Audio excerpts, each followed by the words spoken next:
Hello guys, welcome back again to another video. Tuni phana hi la khat khin sa ki ding a hi in hitla chu a hi le thingnu how ki min asa I mazo se hin se ma ti la khu ka hin sa ding a hi in chule a viewers hon ka channel hi subscribe like share comment and abolo vin lang chule a china chan ke anavet video vin khin ti mu ve la chu hin sa tangi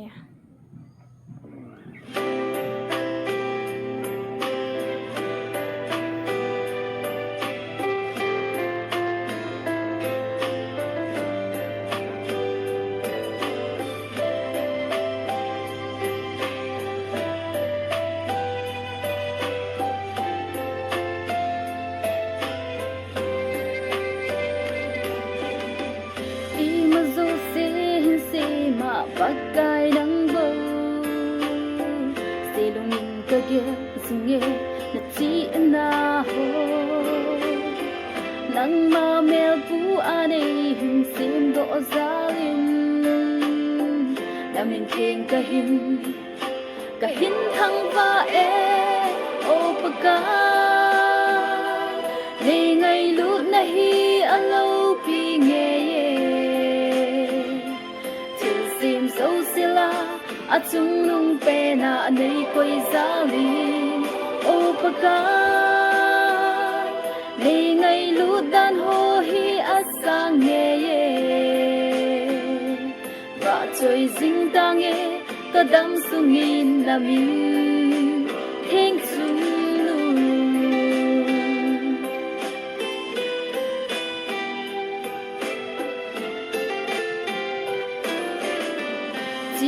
thêm na ima này dấu hi giống anh đã là gạo thế nhìn đầy pu dính dễ ngài nắng bầu cả ký ngày na lệ cả ký xuân pi ô pa cài nắng bầu na hi ô pa cài ngày lút na hi alo pi nghe xin dấu sila at chung lung pena nay ko'y zalim o pagka ngay ludan ho hi asang ngeye ba choy zing tange kadam sungin namin theng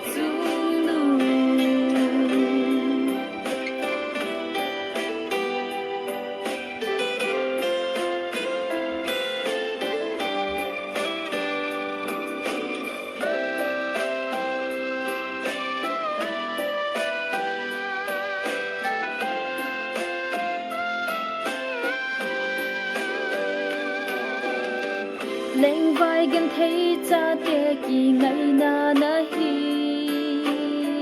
cái man ca hết xin tai ô cả hin khu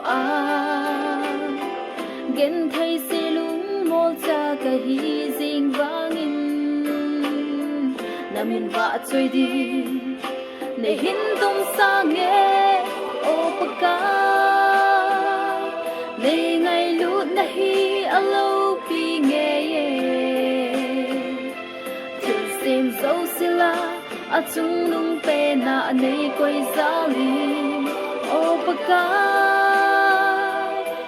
ngay ludan ho hi asang ngeye ba choy zing tange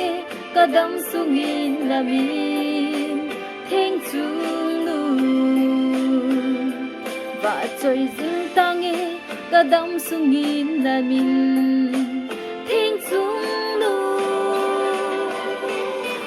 pagka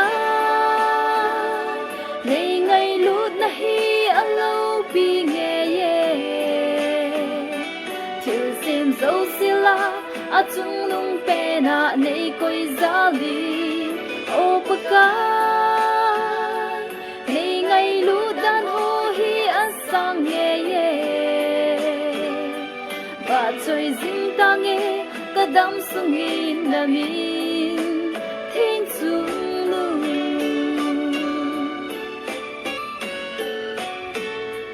ba choy zing tange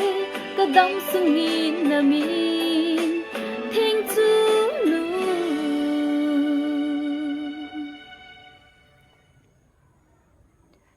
keep it guys chan cho hitante kala sa ngai la zo se chunga ki pa thu ka sein bon chawa pathenin phathein bo ta see you in the next video. Bye bye.